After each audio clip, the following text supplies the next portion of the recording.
Ya. ¿Y Glasgow? Apertura visual, verbal y motora. Y motora, ¿cierto? Y en base al puntaje vamos a clasificar si el paciente tiene un compromiso neurológico leve, moderado o severo, ¿ya? Las escalas que no vieron en clase, búsquenlas ahora, porque yo lo tengo que hacer en la pega. Que eran Fisher y qué más más? NIS. Búsquenlas y las leen, no hay problema que las lean. ¿Ah? Entonces estaríamos hablando de un agente hemorrágico. ¿Ya? De lo que es visual. ¿En qué sentido? ¿Cómo te lo motor clasificas? y Nivel de verbal. conciencia que dijiste mirada con Y va de 0 a 15. parece facial, parece solamente parece la pierna, como es Yo movilidad. siempre me confundo con esta Movilidad, escala y eso porque es la realiza personal de que la salud sensibilidad. entrenado. ¿Ya? Si tiene Como dice el 15, compañero, la de 15 Fischer está era a perfecto. Si tiene accidente 0, cerebrovascular hemorrágico, clasificando el tipo de hemorragia básicamente. ¿Ya? Ya. Cuando no tengan algo que dicen lo tienen que averiguar porque no está en la clase, si estoy viendo una BP, ¿qué es lo que espera el profe? Que el alumno ya lo haya averiguado. Porque se supone que cuando ustedes tuvieron la clase con el profe, si el profe les preguntó, usted hizo la BP, usted tenía que tener la respuesta, ¿no? Ya, pues, chiquillos. Pero el profe no debiera hacer mejor que eso en la clase y al otro día de explicación en la Es que esa era la idea principal, esa es la idea principal, pero nosotros, como les dije la vez pasada, chiquillos, nos dirigimos por directrices nacionales. Profe, no sé si esto está bien, pero la escala de Fischer determina el riesgo que tiene el paciente de desarrollar posteriormente un vasoespasmo de acuerdo a la cantidad de sangre que se absorbe, que se observe en el TAC cerebral simple. La escala de Fischer, el primero dice sin evidencia de sangrado en sistemas ni ventrículos. El 2, sangre difusa, fina, con una capa menor a 1 milímetro en cisternas medida verticalmente. Es una estructura neurológica. El 3, coágulo grueso cisternal, mayor a 1 milímetro en cisterna medido verticalmente. Y el 4, hematoma hiperaquimatétrico. No puedo pronunciar esta palabra. ¿Cuál? Hematoma intraparenquimatoso, Intraparenquimatoso. hemorragia intraventricular y más o menos sangrado difuso. O sea, puede ser entonces para ambos pacientes isquémicos o hemorrágicos. No. Solo hemorrágico. ¿Solo hemorrágico? Según A menos esto. que el isquémico pase hemorrágico. ¿Sí? Puede pasar, sí, se puede pasar, sí. Digamos. Pero ese segundo Sí, acá dice que es hemorrágico. Hoy día los voy a castigar y no los voy a ayudar. Chiquillos, silencio. Porque yo sé que están saturados, están full llenos de cosas, pero les estoy diciendo que están llegando las ADP sin hacerlo. Y es obligación. Ya, pues, ¿por qué no leen la escala? Pero si esa no la tenía. Esa Pero no la tenían, tenía. pero tenían que buscarla, Pero chiquillos. busqué todas las otras porque están mal. Pero a eso es lo que voy. No esperen que el profe les dé todo. Si no está en el PPT, el alumno no está. No, pues chiquillos, porque Pero ¿qué es lo que no esperamos? lo Que en el busqué. ABP usted llegue, si no estaba en la PPT de la clase, usted tenía que haberlo complementado con el ABP. Si el Emanuel les preguntó en clase, chiquillos, averigüenlo. Lo que hicieron del ABP, profe, ya lo averigüé porque era tarea del ABP. Eso es lo que voy. que no da el tiempo para decirle al profe, ya no quiero, no. Pero, Sí, pero es que todas las porque la escalas, ya- hay escalas que yo no había conocido, esa Cincinnati no la conocía nunca. La otra que leyó el Pero no importa que no la conozca, ¿qué es lo que se pide? Que a usted, aunque no la conozca y no sepa cómo evaluarla, sáquela, anótela y después pregunta. Todas esas escalas, chiquillos, sáquenlas del Brunner porque están súper explicadas. Por eso les digo, el Brunner en el capítulo de neurología aparecen todas esas escalas. Por eso los voy a castigar porque iban bien y ahora se van cayendo así en la montaña. Ya. No, si la pura escala. Profe, pero esta escala de Fischer sí o sí tiene que ser con un taco, porque tenemos que Sí, ver pues, el tienes cerebro. que traer imagenología. Es la única manera. Ya. Dice, los medicamentos. ¿Qué medicamentos tiene el paciente? Ya, tenemos la aspirina, tenemos el alteplase ¿Y eso no? y sería, lo tenemos más antecedentes, ¿cierto? El tromboembólico. Ya. Lleva al paso de plasminógeno, plasmina, que hidroliza la red de fibrina. Familia, tromboembólico, efecto adverso, hipersensibilidad, trastorno hemorrágico, significativo actual o durante los últimos 6 meses, diátesis hemorrágica conocida. Shock cardiogénico, edema pulmonar, insuficiencia cardíaca. Ya. Cuidado con De hecho, enfermería. una de las reacciones, de las complicaciones cuando todos estos pacientes incluso después van a cateterismo, sobre todo en los pacientes cardíacos, que también se ocupan estos medicamentos, pueden hacer hemorragia, pueden hacer embolismos en cualquier otra parte. Entre eso, embolias pulmonares y pueden terminar incluso con hipertensión pulmonar aguda, porque esto se va a ir a cualquier lado. ¿Ya? Para que también lo tengan en consideración. Profe, Dígame. aquí dice que el antidepresivo se aplica de intravenoso directo y intravenoso intermitente. ¿De qué depende eso? Depende el tipo de procedimiento, depende si hay contraindicaciones relativas, si hay contraindicaciones absolutas, si van a hacer una mezcla de procedimientos, porque pueden ingresar por manera percutánea, que quiere decir que un neurocirujano va a ingresar con un catéter y va a reperfundir mecánicamente. Pero antes tuviste la reperfusión del punto de vista farmacológico. Hay otros que van a responder farmacológicamente de manera continua porque se da una dosis inicial y después tienes una dosis que va a complementar el tratamiento inicial que empezaste. Depende de las características circulatorias y de la respuesta farmacológica del paciente. Hay pacientes que responden inmediatamente a, por ejemplo, cuando se produce, ¿qué es lo que hace finalmente este medicamento, chiquillos? Rompe algo, disuelve el trombo, eso es lo que busca, y busca reperfundir. Pero puede que el paciente le administraron el medicamento endovenoso, hizo reacciones adversas, y ¿qué es lo que dice el neurocirujano? ¿Sabes qué? A pabellón. Este caballero hay que hacerle una reperfusión mecánica, pero ya tuvo el coadyuvante del medicamento endovenoso. ¿Ya? Y parten con una dosis inicial que va endovenoso directo. Profe, y aquí dice que sus reacciones adversas son hemorragias superficiales o internas. Sí. Arritmias cardíacas, embolización de cristales de colesterol, embolización trombótica, náuseas, vómitos, reacciones anafilactoides. O sea, tu paciente podría terminar con émbolos en el corazón, podría terminar con émbolos, ¿dónde más? En el pulmón, en cualquier parte se va a localizar porque esto viaja por tu sistema circulatorio. Ahora, el porcentaje de pacientes que hacen complicaciones igual es bastante alto. Depende de los antecedentes genéticos que tenga esta persona y la edad también que tenga. Ya, chiquillos. Hoy día han guateado heavy. Profe, Yo pensé, iban como, la semana pasada iban pero perfecto, y hoy día algo les pasó. No sé si están cansados. Profe, yo encuentro que usted no nos está valorando mucho. Apoyo la moción, creo que soy. Hemos estado peor. Cuando, ¿saben, chiquillos, lo que hay que usted hacerle como el raspacacho? Cuando los alumnos no buscan algo porque el profe no se los da, dan ganas de tirarlo de las mechas de aquí para abajo. Profe, fueron solo la escuela. No importa, no tiene que haber nada. Usted de tercero tiene que siempre, ¿cuál tiene que ser su interés? La otra semana no va a pasar nada. No tiene que faltar nada, ¿ya? Iban súper bien, por eso los tengo que retar, porque como iban tan bien, no tenemos que bajar el nivel. Porque si bajamos el nivel, ¿quiénes van a ser los únicos perjudicados en las pruebas? Ustedes, pues chiquillos. Estábamos analizando súper bien los ABP, en relación a la semana pasada estaban integrando perfecto, y ahora se fueron rodando para abajo en la montaña. Ya. ¿Qué otro medicamento nos faltó? La aspirina. ¿Ya? Mecanismo de acción, el ácido salicílico posee un efecto inhibidor marcado y reversible de la agregación plaquetaria. La inhibición de la ciclooxigenasa se manifiesta en forma especial en las plaquetas, incapaces de sintetizar. ¿Qué es la ciclooxigenasa? ¿Prostaglandina? ¿Cascada inflamatoria? Ahí está diciendo. ¿Ya? ¿Qué era? Saque la voz, usted puede. La cocción y la del proceso inflamatorio. Que se relaciona con el proceso inflamatorio, ¿cierto? Porque la aspirina es un antiagregante plaquetario, es un antipirético y es un Analgésico. analgésico. ¿Ya? ¿Y quién se perdió? ¿Qué más? La RAM. La RAM, Riesgo de hemorragia, riesgo de úlcera gástrica, asma, disnea, congestión nasal, vómito, hematoma, dispepsia, prurito y trastorno de la coagulación. perfecto. Cuidado de enfermería. ¿Qué toco? No. Dígalo todo. Control de signos vitales, fácil la diuresis, tener cuidado con la deshidratación, ya que hay que monitorizar al paciente también con la frecuencia respiratoria, cardíaca, oximetría, frecuencia cardíaca. ¿Qué más?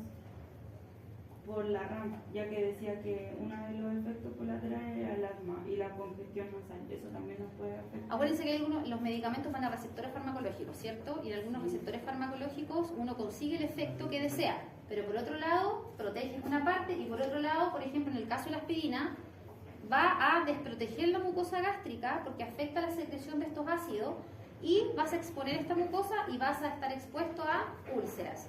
Si tienes úlceras, vas a producir lo que se llama la dispepsia, que es esta sensación cuando usted se toma un copete, llega todo carreteado al fin de semana y dice como que me arde la boca el estómago.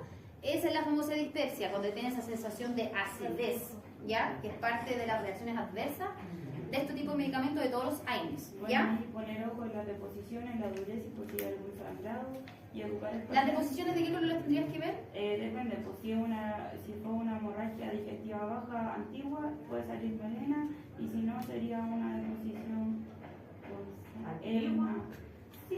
Sí, es como... pero si Tú es tienes una- sangre digerida si es y no digerida, y es tienes melena. digestivo alto y digestivo bajo, Sí, ¿cierto? Pero cuando es deposición con sangre fresca, no me acuerdo el nombre. La melena es una deposición Antigua. negra, antigua, Hedionda. pútrida. La deposición con sangre fresca, tú ves el contenido hematológico. por El eso otro tú no ves sangre, ves solamente negro y Negro. color pútrido, que es como una deposición seca como tipo carbón. Sí. Esa es la diferencia de la melena.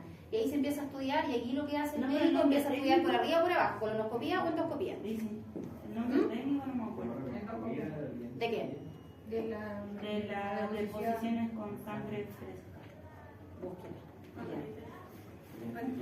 Acuérdense que todo lo que lleva sangre tiene un Hemo. Tesis. Hemo. Depo. de poema. de poemo no. Bueno, ¿Cómo se llama el vómito con sangre? Hematoquesia. Sangrado bastante suave. Está la hemoptisis, está Hemoepisis. No, pues es vómito con como a los sangre. egipcios. hemoptisis. ¿Qué era lo que no? La hemoptisis es otra cosa. No dije eso. Ya, búsquenlo. Se dan cuenta que depende del lugar por donde salga el nombre que toma. Es que hay dos, dice rectorragia y hematoquesia. Ya, ¿qué le dice la hematoquesia y qué le dice la rectorragia? Sangre fresca. Y La hemorragia digestiva baja incluye tanto la rectorragia como la hemorragia, sangrado rectal de color rojo, vino mezclado con... ¿Y la otra? Lo que se cree. Esa otra es por... Es que la rectorragia me dice que es por heridas. ¿Por qué? Heridas en el canal. ¿Y por qué se ríe? Que me da risa lo que Ya, imagínese si a usted, y los pongo en este contexto, chiquillos, porque en esta niña del señor hay de todo. ¿Qué pasa si a usted le llega un paciente con una botella en el ano? Ya en una rectorragia. Y si le llega una botella en el ano, y usted va a decir, no me digan aquí que hay nadie inocente, porque aquí no hay nadie inocente. Si alguien llega con una botella en el ano, no es porque se sentó arriba de una botella. O cayó en una botella porque no se fijó. Pero eso está viendo la botella. ¿Quién soy yo para jugar? ¿Ah? ¿Quién soy yo para No, jugar? pero que usted no está juzgando, usted está teniendo un criterio clínico amplio y usted como enfermero va a ver de todo. Y usted como va a ver de todo, su paciente va a llegar súper urgido, súper aproblemado, porque ¿qué es lo que va a pasar en el servicio de urgencia? ¿Cuál va a ser la apreciación que él va a tener? Que se van a burlar. Y usted cuando vea a este paciente que vaya a ingresar boca abajo, pronado en la camilla, usted lo va a ver con la tremenda botella ahí. La primera vez le va a dar risa. No lo dudo. ¿Qué es lo que uno tiene que hacer? Cuando uno no puede controlar eso, chiquillos, uno siempre tiene que derivar. La mascarilla. Usted es ser humano y es absolutamente permisible que le pase eso. O le van a llegar muchas cosas. O van a haber pacientes con cosas muy chistosas. O va a estar en un box de atención y va a escuchar al lado que está la embarazada que le confirmaron un VIH y resulta que el marido la contagió. O hay chiquillos, uno va a escuchar y uno tiene que estar. Entonces, todos estos casos, usted es bueno que lo sepa porque les van a tocar. Una rectorragia, como dice usted, es un paciente que va a llegar con sangramiento activo, que puede ser por lesiones. Y uno dice, ya, pero ¿por qué alguien va a tener el recto lesionado? Pensemos en el mejor de los casos que tiene hemorroides. En el mejor de los casos, sangre fresca. Que uno piensa eso. Pero si no, y si el paciente le dice, ¿sabes qué? Pucha, yo, y súper complicado, no sé cómo decirlo, me metí una botella. Y la botella se rompió. Y con el vidrio te laceraste el recto y el ano. No, y algunos ni Eso siquiera les puede avisan, tocar, chiquillos. Se meten cosas y al final las quieren parar. Pero Han llegado pacientes hasta con celulares metidos por ahí. De todo. O mujeres en la vagina. Imagínense, chiquillos, los que transportan droga. Hay cavidades que se dilatan y se pueden introducir porque son cavidades que se adaptan muscularmente. Entonces, a usted como enfermero o como enfermera tiene que tener un criterio formado. No podemos ser descriteriados porque estamos con una persona enfrente y les puede llegar. Ya, ¿cuál era la diferencia? Te dijo que bueno, la rectorragia es Era por lesiones, laceraciones, es por lesiones, y ya. la hematoquesia es por hemorragias digestivas. hemorragias digestivas, que es sangre digerida. En la rectorragia tú ves sangre fresca, ves sangre directamente en la deposición. Y que incluso la puedes ver como una consistencia, como que fuera una mucosidad de color café, y que eso también es sangre. Pero cuando ves mucosidad de color café, la puedes asociar, por ejemplo, a procesos inflamatorios intestinales, alguien que tenga alguna alergia alimenticia, sobre todo en el caso de los niños. Alguien que tenga cólicos, empieza a bajar de peso, la única manera de comprobar es a través de una colonoscopia y se realiza estudio histológico. ¿Qué quiere decir? Le toman biopsia, pero no es porque tenga cáncer, sino que para estudiar por qué el tejido se está inflamando. Las biopsias no solamente es para ver si tienen cáncer, es para ver la respuesta del tejido. Y ahí es cuando hacen la prueba con el agua oxigenada. Exacto. Ya, démosle. Me gustaría verlos cuando les llegara algo así, porque me ve el día, pero... O sea, hoy día lo Una cámara escondida. hoy día lo mencionaron en la práctica eso. Sí, pues se les puede pasar. Yo he tragado, chiquillos, caca. ¿Ah? Yo he tragado caca de pacientes. Yo he tragado contenido de drenajes por porfiar. En la urgencia me tocó sondear a un paciente, sonda Foley, un viejito que no alcanzó a decirme que le olía la guata.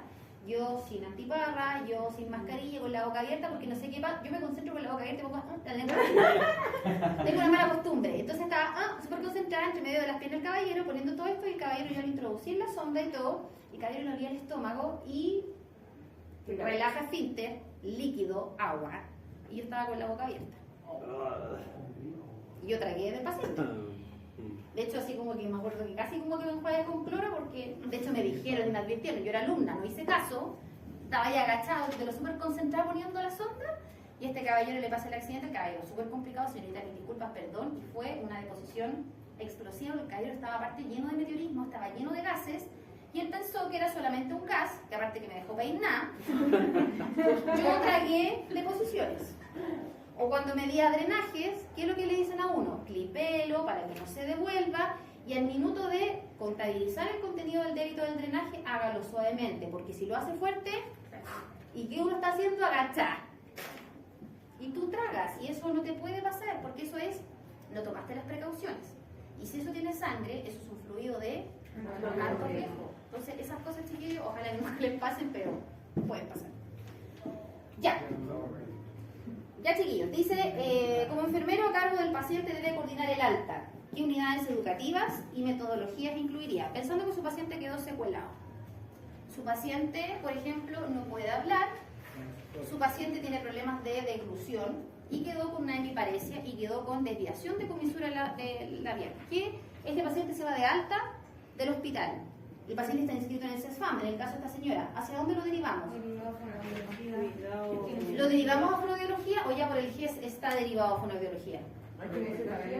Lo que dice el GES, que desde que el paciente ingresa a la atención parte la rehabilitación. Por tanto, el fonoaudiólogo actúa desde el primer principio porque tiene que evaluar la deglución. Está evaluando en el paciente, ¿ya? Entonces, mantener la continuidad de la derivación con especialista, mantener controles con fonoaudiólogo. Vamos a derivar a mantener controles con el kinesiólogo para kinesioterapia motora, inclusive podría ser una kinesioterapia respiratoria. Terapeuta ocupacional también. Terapia ocupacional también, porque tienen que adaptar dispositivos porque la vida a esta señora le cambia. A lo mejor en este brazo va a tener que ocupar un dispositivo porque a lo mejor quedó con su mano en pinza, por ejemplo. Le van a tener que adaptar un dispositivo para que todas las cosas con esta mano la tome con esa pinza. Neurólogo, va a tener que tener controles con neurólogo. Va a tener que tener control con escáner. Cardiovascular por la formación de Con cardiovascular, pero específicamente ¿a qué cardiovascular? ¿Qué derivación cardiovascular vas a hacer? ¿Ah?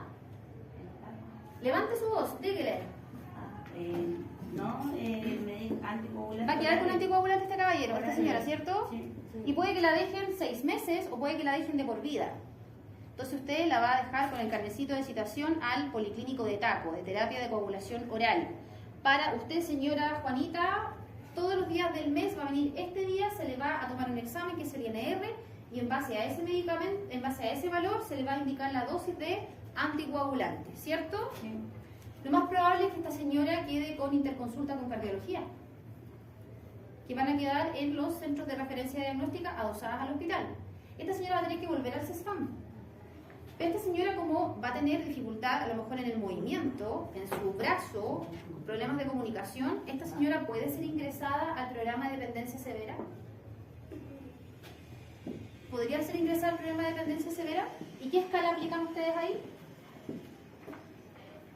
Ahí está la de Bartels. La del hijo, ¿no? Estamos en... No, en la escala de Bartel, porque esa permite la independencia, habla de la independencia. Vas a evaluar parámetros de las actividades cotidianas de la vida para clasificar a tu paciente qué nivel de dependencia. Pero ojo, esta señora podría ser ingresada al programa de dependencia severa de manera temporal o de manera definitiva. De manera temporal, mientras se da de alta, el kine va a la casa. Todo se externaliza hacia la casa de esta señora y una vez que ella empieza a recobrar autonomía, se potencia. Tú tienes que ir ahora al CESFAM. A lo mejor vamos a gestionar un móvil, pero para que ella salga de su casa. ¿Le corresponden ayudas técnicas por GES? Corresponden ayudas técnicas por GES. Andadores, bastones, sillas de ruedas. Incluso el burrito del andador, que se conoce como el... No se acostumbren, chiquillos, al nombre... No, acostúmbrense al nombre técnico, al andador. Uno en el consultorio sí puede ocupar el burrito. ¿Qué es el burrito? El andador, ¿ya? Que hay unos que son fijos y hay unos que son con ruedas, ¿ya? También el paciente podría necesitar un catre clínico, podría necesitar el famoso mal ponderado colchón tipo, o sea, el cojín tipo picarón, que en Chile eso está absolutamente validado y en Europa los lineamientos del manejo avanzado de heridas, de lesiones por presión, lo tienen absolutamente contraindicado. ¿Por qué? Uno, que los familiares se confían en que está el orificio de esta dona, pero ¿qué pasa en la zona de acá? La zona circundante de ese orificio, tú no mueves al paciente, produce isquemia igual y vas a lesionar igual. Segundo, es una espuma plástica, que tu paciente va a estar en contacto con otra cosa plástica y va a sudar todo el día. Si suda, transpiración, altera el pH, dermatitis y se rompe la piel, ¿ya? Y el paciente no lo mueve. Lo otro que le puede indicar, colchón antiescara. Y también el mito generalizado, que si tú tienes un colchón antiescaras, tu paciente no se va a ulcerar. Pero resulta que el colchón antiescaras produce cargas y descargas como flotaciones de aire. Pero si usted no moviliza al paciente cada 2 horas, se le va a ulcerar igual y peor. Y más encima, esa cuestión es plástica. Su paciente, si usted no lo tiene con un pijamita de algodón o con una sabanita de algodón abajo, va a sudar todo el día y va a generar humedad. Y va a producir por dermatitis las famosas DAO, estas heridas. Que al final no importa lo que use, si no lo movilizan va... Exacto, y eso es lo que mucha gente no entiende. Uno no entiende porque a veces tú tienes un paciente, a veces hay pacientes que están hospitalizados y tienen cuidadores particulares. Y tú vas a ver a ese paciente y está todo ulcerado. Y uno dice, ¿pero por qué? Si tiene colchón antiescara, tiene esto, tiene el otro, porque la señora nunca movió el caballero. ¿Porque se confían con la cosa que tiene el colchón? Es porque no hacen la pega. Si por algo uno dice, oiga, muévalo cada 2 horas, o el paciente que se puede sentar en una silla de ruedas, ¿se podrá movilizar cada 2 horas? ¿Cómo lo movilizo? Está sentado. Está acostado. Después sentado. Pero si tú lo sientas, tu paciente lo pasas de la cama en bloque a la silla de ruedas. ¿Cómo tú aseguras esa movilización cada 2 horas? Moviendo la parte de apoyo. Uno se puede poner como un cojincito así, lo apoya así. Uno lo va movilizando porque uno dice, pero ¿cómo lo voy a mover? Usted tiene a su paciente sentado, recto, 2 horas. Lo lateralizas hacia derecha, colocas un cojín para que el paciente no pueda volver a esta posición, 2 horas. Colocas el cojín acá, 2 horas más. Esa es la forma de movilizar a un paciente en silla de ruedas. Que no se hace por flojera, eso es lo que lamentablemente pasa en nuestro país y tenemos muchos adultos dependientes con discapacidad, secuelados de accidente vascular y más encima con lesiones porque la gente que los cuida no hace la pega. Ese es el gran problema. Ya, y lo otro, paciente con dependencia como esta señora, ingresa todas las atenciones en el domicilio, ¿cierto? Mientras tanto, esta señora puede recuperar autonomía, todo depende de la rehabilitación que haga el kine del CESFAM. Y usted activa esta prestación, ¿ya? Vacunas a la casa, absolutamente mientras esté inscrita en el programa. Vacuna influenza estacional, vacuna bivalente de COVID, porque es paciente de riesgo, ¿ya? Le pueden ir a dejar los medicamentos a la casa, pueden ir a tomar los exámenes de sangre a la casa, pueden ir a tomar el electrocardiograma a la casa. Todos los exámenes se externalizan. Toda esta atención que es dentro del domicilio de la paciente, ¿eso lo ve el programa de postrados? El programa postrado es el nombre, así como propiamente tal, era el nombre antiguo, súper peyorativo que se conoce. Ahora usted va a una visita domiciliaria integral e ingresa a su paciente al programa de dependencia severa. Ese es el nombre. Ah, Sí. entonces sí era. Programa de dependencia Sí, severa. porque esa duda tenía porque yo nunca... Programa de dependencia severa igual postrado, es eso. Ya. Pero uno no dice ya el programa postrado.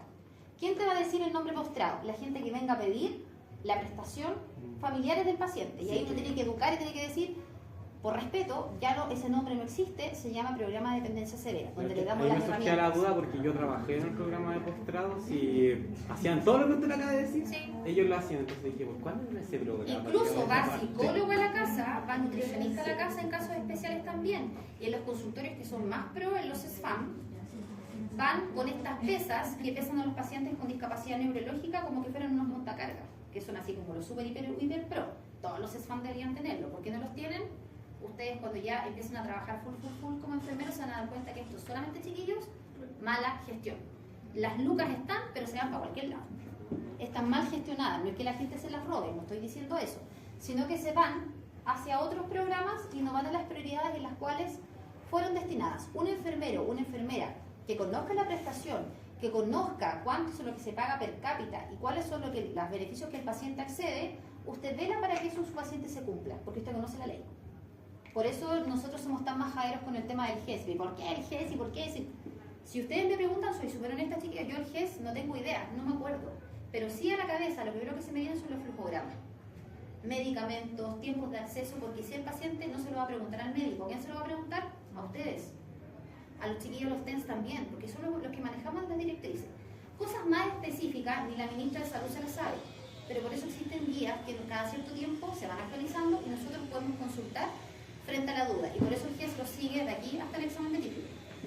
Ya.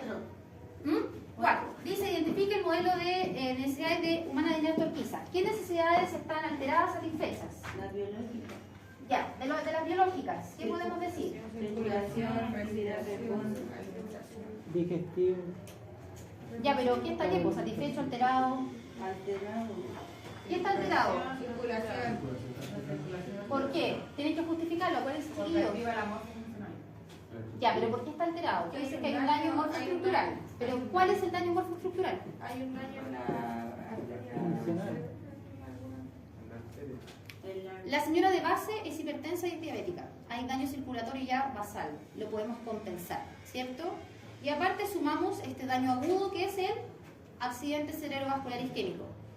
Está bien que ustedes rápidamente analicen, está alterado, está esto, pero acuérdense, para poder entender, explíquense ustedes el por qué, para que después no se enreden. Entonces dijimos circulación, está alterado por estas tres causas. ¿Qué otra más? Actividad de reposo. Actividad de reposo está... Alterado. ¿Por qué está alterada? No, está insatisfecho. Claro, está insatisfecho porque puede movilizarse, pero necesita ayuda. No hay un daño a nivel Porque lo reconoce. Ah, Pero ella no reconoce. Pero hay un daño a nivel morfofuncional. ¿Cómo? Que no. Y las alteraciones neurológicas. ¿seguro? Sí, pues ahí usted tiene un daño. Está... Está alterado, ¿cierto?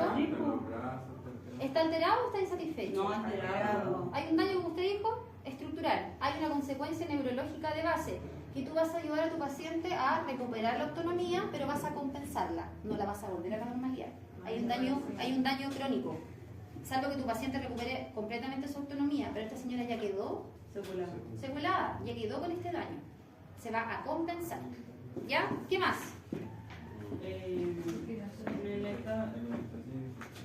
Alimentación y digestión.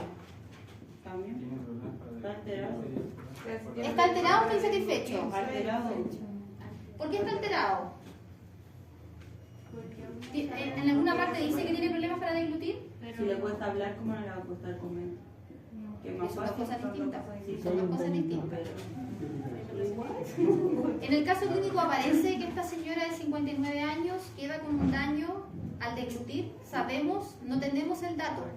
Por tanto, podríamos decir, no aplica porque no tenemos información. Podríamos inferir que pueda tener un trastorno en la deglución, por tanto podría estar insatisfecho, porque a lo mejor ella recupera a través, por ejemplo, de rehabilitación. También podría ser que está insatisfecho por el tema de que está con régimen cero, como podemos Está en régimen cero, ¿cierto? Está insatisfecho.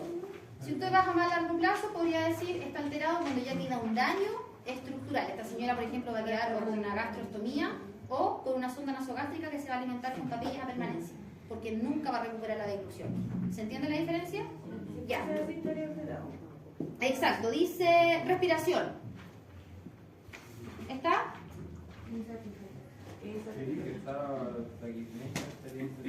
Estaría insatisfecho y no te refieren daño estructural, ¿cierto? Ya. ¿Podemos recuperar el parámetro ventilatorio, respiratorio? Sí. Producción de anticuerpos. No está con fiebre. No, está bien. Está satisfecho, ¿cierto? Ya. Regulación hidroelectrolítica. ¿Tenemos signos de edema? No tenemos mayor información. Tenemos información como de la fisiopatología, que se podrían producir alteraciones, pero no tenemos mayor aporte de información. ¿Ya? Integridad de piel, mucosas y anexos. No aplica porque no era el No frío. sabemos. No puedo observar No nada. tenemos información. No tienen información, pero ustedes podrían asumir, podrían inferir, pero eso ya es si te dieran antecedentes. No tenemos mayor información, no sabemos el nivel de daño, no sabemos si quedó, por ejemplo, con dificultad al caminar, si va a poder caminar, no lo sabemos. Ya, reproducción. ¿Cómo está la reproducción? Bien, todo bien. Tuvo 2 hijos, ¿por qué está alterada? Porque ella no está en edad. ¿Alguien dijo alterado, no? ¿No? ¿Por qué dijo alterada? Ya no puede tener hijos. Pero es Tiene solamente... 42, po. ¿Ah? Tiene 42 años. No, tiene 59. 59. Pero la reproducción va, ¿eso va solamente a eso o también suma en el patrón sexual? No, está bien.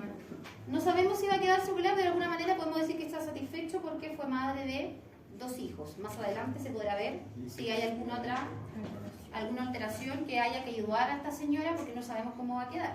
¿Ya? Ahora, el paciente, uno dice, pucha, el paciente secuelado del punto de vista sexual, sí, pero a lo mejor la señora tiene un daño motor, pero la cabeza está funcionando. Entonces, ojo con eso.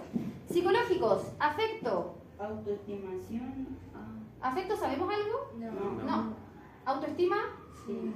¿Qué sabemos de ella? Que no se cuida, no tiene adherencia con la comida. Entonces, por tanto, va a estar insatisfecho. Tenemos que darle las herramientas. Conocimiento.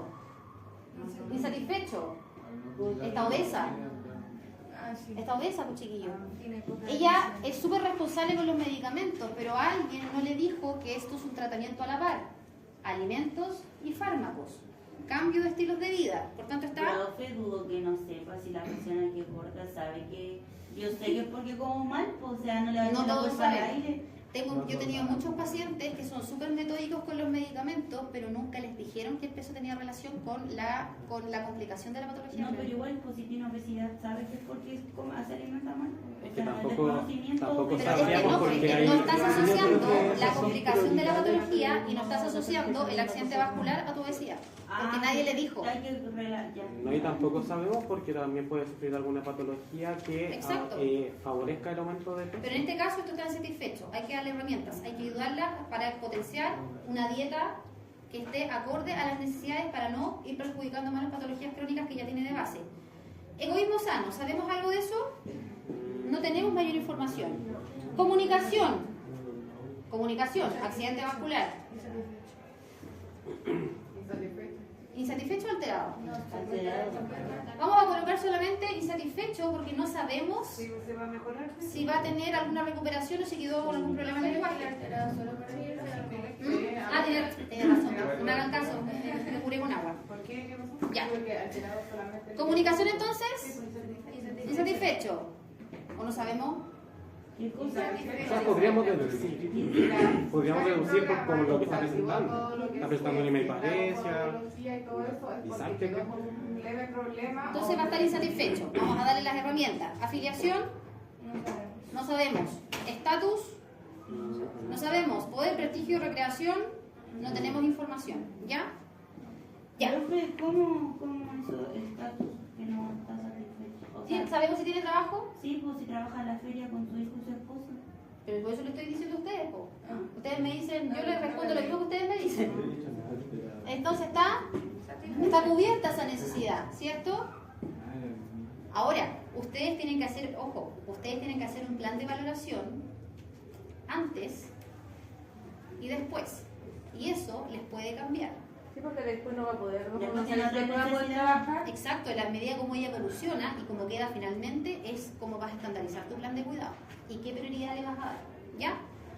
Ya, vamos mejorando bien, vamos mejorando con el tema de este tipo de valoración. Ahí vamos bien. Ya, ¿qué más decíamos en la última pregunta? Diagnósticos. 3 diagnósticos prioritarios. Deterioro de la movilidad física, relacionado con la definición del control ¿Ese es tu diagnóstico prioritario, deterioro de la movilidad física? Perfusión de O sea, usted le va a decir a la señora, ven, camina, estamos listas. Perfusión muscular cerebral relacionada con... No, porque ahí la biparesia, ¿qué es? Es un signo. Relacionado con proceso isquémico cerebral, ¿puede ser o no? Sí, porque tienes que buscar la causa. ¿Se puede poner eso? Sí. No lo podemos poner como Chiquillos. ACV isquémico. Esperen, ahí estamos haciendo diagnósticos médicos. Por Si eso usted preguntaba. coloca ACV isquémico, está haciendo un diagnóstico médico. Lo que conversamos con sus compañeras del día martes del último grupo, acá nosotros pusimos el N de Consum y lo revisamos. Y ahí se entiende, yo creo que la próxima sesión, cuando se arregle el tema de la cuenta, vamos a revisar bien para que primero, chiquillos, ¿cuál es el secreto acá? Aprendan a ocupar NANDA, el NN Consul, porque les da todo. El factor relacionado, la etiología, el manifestado. Te da una estructura. Cuando ustedes ya se sientan seguros, ustedes se van al formato PES. Ustedes ocupan la etiqueta NANDA como la base, la cabeza central, y después usted, en base a lo que usted tenga, empieza a armar su diagnóstico. Pero para eso tienen que primero saber armar bien un NANDA. E incluso en el Consum aparecen las intervenciones, macro y micro, que ahora no las podemos revisar porque la cuestión no podemos ingresar. Ya, entonces, primer diagnóstico, el prioritario, sabiendo que es un ACV isquémico. Perfusión tisular cerebral inefectiva. Ya, relacionada con, ya, manifestado por, y le colocan toda la hemiparesia, disartria, todo lo que la señora tiene. ¿Del prioritario era solo uno? No, parece que le pidieron 3. No. ¿O decir? ¿Decían 3? Nos dice, plantea 3 diagnósticos de enfermedad, desarrolla Son el tres. prioritario, identifica 3 diagnósticos potenciales. 3 Ah, ya. Entonces, pero, ojo, el prioritario relacionado con la perfusión, ¿cierto? Sí, puse otro. Tienen un segundo La prioritario. obesidad. Yo puse obesidad. Está dentro de tu necesidad, sí, pero un segundo prioritario. Tiene que ver con el tema de la actividad. No. Respiración. Tiene que ver con algún compromiso ventilatorio. Sí. Entonces, respiratorio ineficaz. Ya, después de eso te vas a la actividad y después de eso te vas al lenguaje después, o te vas al alimento. Así sucesivamente vamos las prioridades, ¿ya? Pero quedamos de acuerdo que el primero era relacionado con la circulación. El cerebro está isquémico. Allá va mi esfuerzo y en ese esfuerzo va la terapia fibrinolítica, el alteplase, las medidas de neuroprotección, que es lo agudo. Y después van a ver lo demás. Chiquillos, cuando ustedes colocan diagnósticos prioritarios, vuelvo a repetir, si usted coloca 1, 2, 3, 4, no significa que los 4 no los puedas hacer simultáneamente. Son tus 4 prioridades que vas a estar atacando al mismo tiempo, delegando pega de enfermería, pero lo vas a estar haciendo al mismo tiempo. Y cuando hablamos de riesgo, ¿riesgo de qué tiene esta señora de 59 años? Yo puse deterioro de la movilidad física, riesgo de... ¿Pero es un riesgo de deterioro en la movilidad física o ya tiene deterioro en la movilidad física? Pero es que después de la ¿Ah? Puse riesgo del deterioro de la movilidad física relacionado con disminución de la circulación tisular cerebral.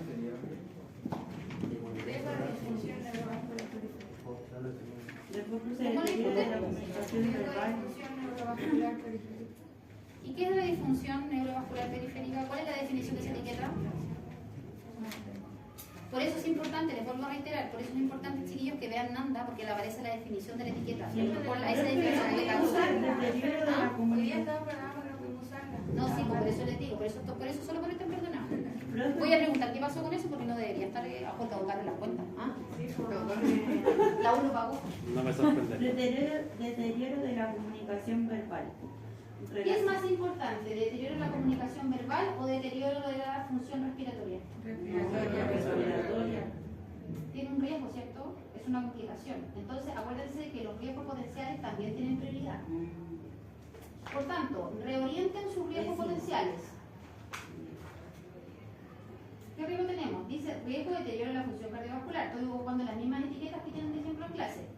Riesgo de caída del adulto. Riesgo de disfunción neurovascular periférica.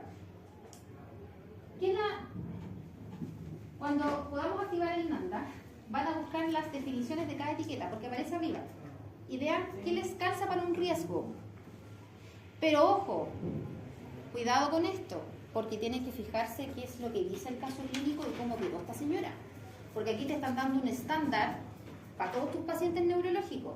Pero yo tengo que irme al caso de la señora María Carvajal, de 59 años. Y por ustedes, para efecto de la prueba, ¿qué es lo que van a tener que evaluar?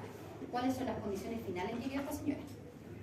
Y en base a eso ver los riesgos. Pero el riesgo también tiene prioridad. Por tanto, en las etiquetas diagnósticas que tenemos acá de oferta del NANDA, tengo riesgo de deterioro de la función cardiovascular. ¿Existe el riesgo de deterioro de la función cardiovascular en esta señora? Esta señora se podría infartar, podría tener un paro. Esta señora puede tener un deterioro, por ejemplo, de la respiración. Sí, porque el centro regulador respiratorio está en tu cerebro.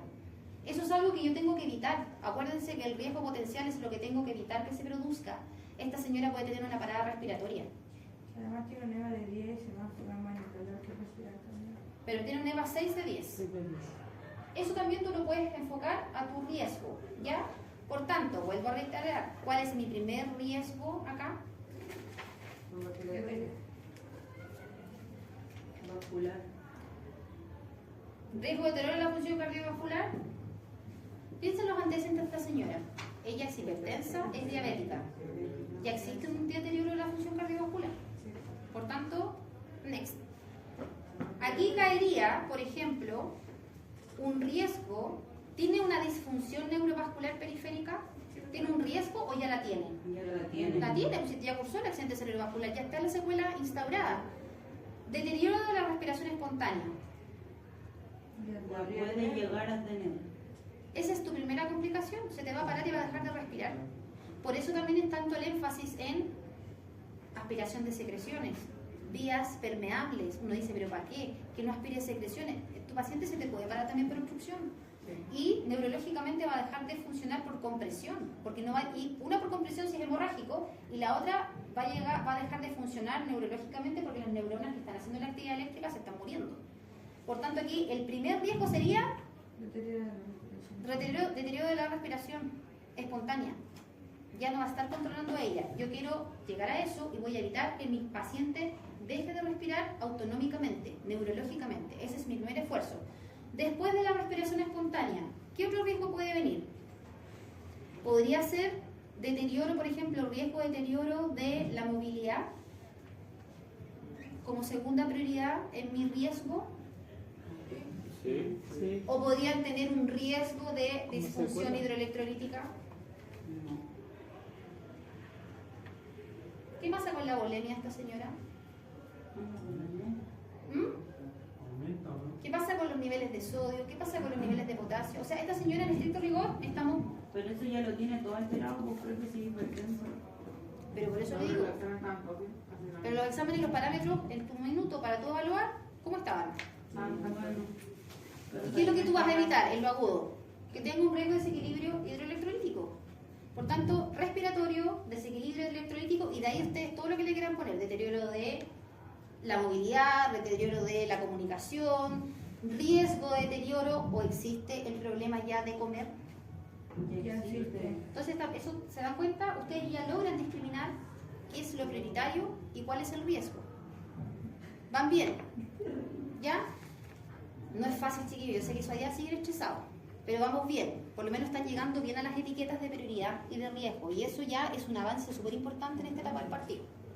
Ustedes tienen la prueba el otro lunes, pero acuérdense, estos diagnósticos de aquí no les sirven para nada, los van a ocupar con ejemplos, pero puede que les pongan un caso clínico. Entonces, en base a lo que les diga su pacientito del caso clínico, esto los van a ayudar para armar un test, la etiqueta diagnóstica. Por eso, de las clases que han tenido, ¿qué es lo que les recomiendo? Anoten las definiciones de lo que dice cada etiqueta diagnóstica y con eso vayan a la prueba. Y eso les va a ayudar para ver si calza con lo que su paciente necesita. ¿Ya? Tienen que tener... Ahora, ¿cuáles son los consejos para la prueba de la próxima semana? No, yo sé que ustedes van a estudiar. ¿Ya? Y son alumnos súper clever. Ojo con eso, son súper inteligentes, y lo primero que tienen que tener es seguridad en ustedes. Y nunca dejen que nadie los ningunee. Ustedes tienen capacidades y por eso están en tercer año. Eso es súper importante, no cualquiera llega a tercero. ¿Tercero es un año peludo? Sí, peludísimo, difícil. Si les llega a ir mal por alguna razón, circunstancia en esta primera prueba, no se sientan fracasados porque ha sido un histórico de todos los alumnos en tercer año. No son los únicos. Pero cuando estudien, háganme caso. Las patologías que ustedes ya tienen, estudienlas con proceso de enfermería. Si llevan hipertensión, hagan un caso clínico. Describan la fisiología de los órganos involucrados, la fisiopatología, qué pasa con el corazón, los principales medicamentos, las reacciones adversas, mecanismos de acción, cuáles son los principales descuidados de enfermería para cada patología. Estudien con estructura. Si ustedes estudian con proceso de enfermería para cada enfermedad que va a ser evaluada en la prueba, chiquillos, les va a ir excelente. Lo único que tienen que saber de memoria, valores de exámenes, parámetros de signos vitales y sí o sí, los medicamentos. Lo demás, compréndanlo, entiéndanlo y prioricen y piensen que ya son enfermeros. ¿Cómo piensa un enfermero o una enfermera? Y de ahí, chiquillos, dados para el éxito. Hagan sus resúmenes y vayan leyendo. Y así van a entender. Y estudien del Brunner, háganme caso. Ese libro está súper estructurado y es para estudiantes de enfermería. Ese es el libro, la Biblia del enfermero. Vean cómo organizan los contenidos en el Brunner y ustedes estudian de la misma manera. Ya, chiquillos, que les vaya súper bien en la prueba de la próxima semana. Pregunta, ¿tenemos taller el próximo lunes? ¿Ah? ¿Tenemos taller? Sí. ¿Quién está ausente? Yo, profe.